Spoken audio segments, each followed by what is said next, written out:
Macaafa moototaa jecha duraa boqonnaa 8 lakkoofsa 56.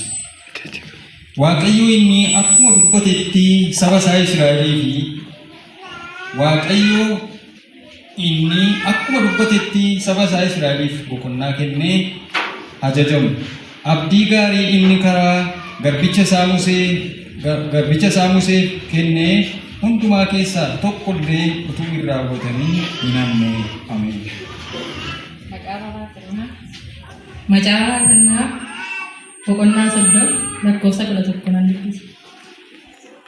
Ati boo'icha koo sirbatti anaaf geeddartee uffata gaddaa anarraa hiiktee gammachuu anaa hiitee lubbuun koo akka faarfannaadhaan si jajattuu fi calluma akkan jennetti ani bara baraan yaa Waaqayyo gooftaa koo. Seera bahuu boqonnaa 14 lakkoofsa 21 kaasee 25 jiru maqaa Yesuusiin hin dubbisa. Museen harka isaa galaanicha irratti hin diriirse. Waaqayyo immoo halkan sana guutuu qilleensa baabiiftuu isa jabaadhaan galaanicha gara booddeetti hin deebise. Bishaanichi erga gargar hirame galaanicha gidduu lafa gogaa godhe. Israa'eloonni galaanicha gidduu lafa gogaarra adeemanii bishaanicha mirga isaaniif bitaa isaaniitti akka keenyanii isaaniif ta'e. Warri Gibxii fardeen mootichaa konkolaataa isaanii abbootii fardeenii hundinuu Israa'elota ari'anii isaan booddeedhaan galaanicha gidduu lixan. Yeroo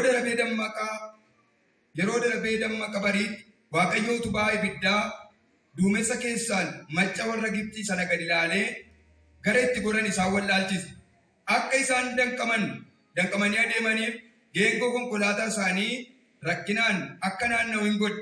Warri Gibxiis Waaqayyoon warra Gibxii irratti ka'ee warra Israa'eliif waan loluuf kottaa isaan duraa hin baqannaa jedhanii. Ameen.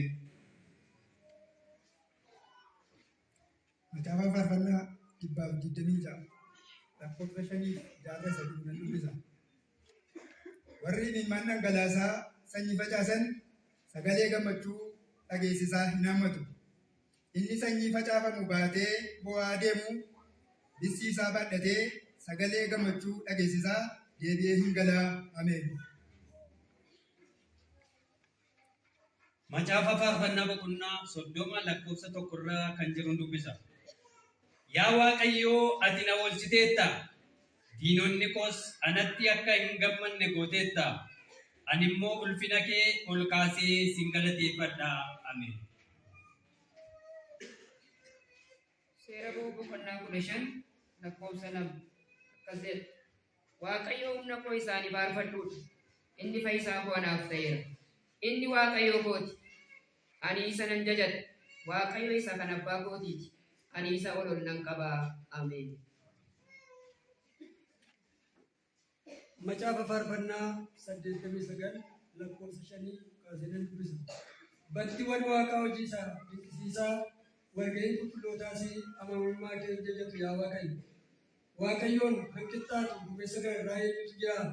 Warra battii Waaqarra jiran keessaas kan akka Waaqayyo eenyuudha?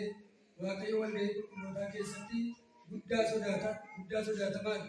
Warra naannoo isaa jiran hundumaa kana irraa jira. Guddaa sodaachisaadhas. Ameen. Macaafa Saamu'eel 7 lakkoofsa 10 nan dubbisa. Saba koo Israa'eliif iddoo nan kenna. Akka isaan biyya ofii isaanii keessa jiraataniif deebi'anis isaan akka isaan hin goolabneef isaan nan dhaaba. Si'achi namoonni jalloonni akka yeroo duraa sanaa isaan cunqursanii. Ameen. Achi ol ka'aa dhaabadhaa. Waaqayyoon galateeffadha. Yeroo kana Waaqayyoon kadhannaa Yoosefii Waaqayyoon kadhataa. Obboleessi keenya lammaan achi as ba'a. Waaqayyoon galateeffataa. Namoota kana lamaan wajjin Waaqayyoon kadhannee galateeffannee galata Waaqayyoo laannee xumurraa. Mee waldaan harka keessan lamaaniin walitti rukutuudhaan ililleen Waaqayyoo galateeffata.